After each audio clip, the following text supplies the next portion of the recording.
بسم اللہ الرحمن الرحیم۔ السلام علیکم، میں حافظ محمد راشد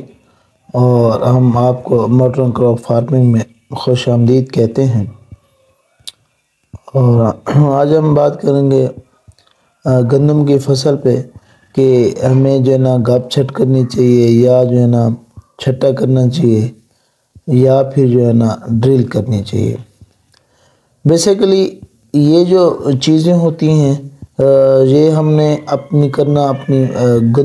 زمین کے حساب سے ہوتا ہے کہ جس طرح جو زمین ہوتی ہے اس حساب سے جو ہے نا ہم نے جو ہے نا کاشت کرنی ہوتی ہے۔ اب تو اپر پنجاب کی بات کی جائے تو کچھ دوستوں نے جو ہے نا وہ بیڈ پہ بھی لگا رہے اور اچھی پیداوار جو ہے نا لے رہے ہیں۔ بیڈ پہ بھی آپ لگا سکتے ہیں، جیسے ہم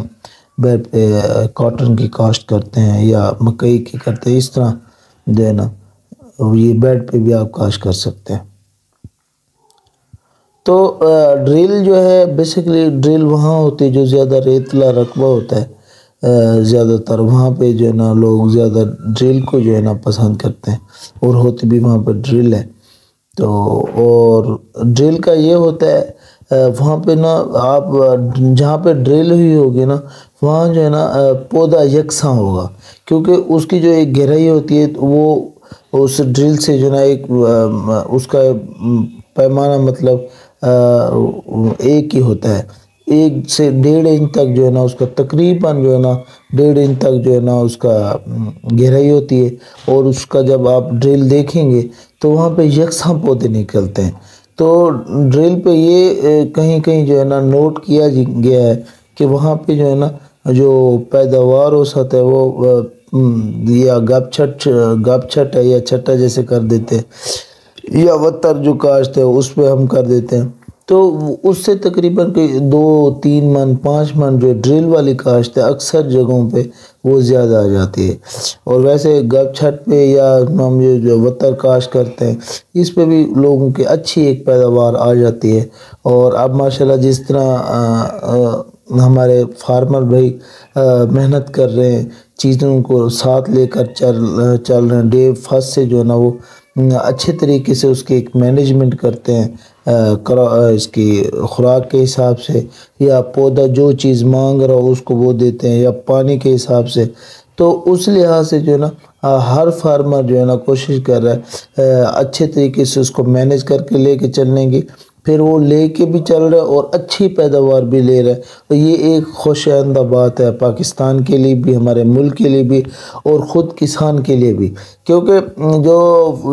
جو سب سے پہلا فائدہ ہونا ہے وہ ڈائریکٹ کسان کو ہونا ہے، کیونکہ جتنا اچھی پیداوار لے گا اتنا جو ہے نا اس کا اچھا منافع بڑھے گا، اتنا اچھی جو ہے نا اس کو پیسے بچیں گے۔ تو اس چیز کا تو آپ خیال رکھیں کہ جو ہم کام کر رہے ہیں، جیسے پہلے بھی میں بتا چکا ہوں کہ جب ہم کوئی کام کرنے لگتے ہیں تو اس میں سب سے پہلا جو ہے نا اگر اس میں جو بینیفٹ آ رہا ہوتا ہے وہ سب سے پہلا ہمیں ہونا ہوتا ہے۔ جیسے آپ کوئی بھی کراپ ہے، ہم اس کو جتنا اچھی اس کی پیداوار لیں گے اس کا جو سب سے پہلا بینیفٹ ہے، جو پہلا منافع ہے وہ ہمیں آنا ہے۔ تو اس چیز کا آپ خیال رکھیں، کوشش کریں اچھی پیداوار لیں اور گندم کی کاشت جو ہے نا آپ کوشش کریں نومبر کے مہینے میں لگائیں، اکتوبر میں نہ لگائیں، نومبر میں لگائیں گے تو ایک اچھی پیداوار بھی آئے گی اور ساتھ ساتھ وہ جو پودے کا جھاڑ ہے جو ٹریلنگ ہے وہ اچھے طریقے سے جو ہے نا وہ بناتا ہے۔ تو اس لیے آپ نومبر میں کاشت کریں، 1 نومبر سے 30 نومبر تک ایک بہترین ٹائم ہے اور سیڈ ریٹ بھی تقریباً 50 kg ہوگا۔ اگر آپ دسمبر میں جائیں گے 1 دسمبر سے 15 دسمبر تک، پھر آپ منیمم جو ہے نا ایکر میں 60 کلو جو ہے نا بیج لگائیں گے، تاکہ جو ہے نا اگر کوئی جرمینیشن کا مسئلہ آتا ہے تو سیڈ زیادہ رکھنے کا مقصد ہی یہی ہوتا ہے کہ اگر کوئی بیج کا جرمینیشن کا رولا آتا ہے یا تھوڑا سا جب ڈے بڑھ جاتے ہیں تو وہاں پہ پھر موسم کی وجہ سے ہوتا ہے مسئلہ، اس لیے بڑھاتے ہیں۔ Thank you so much.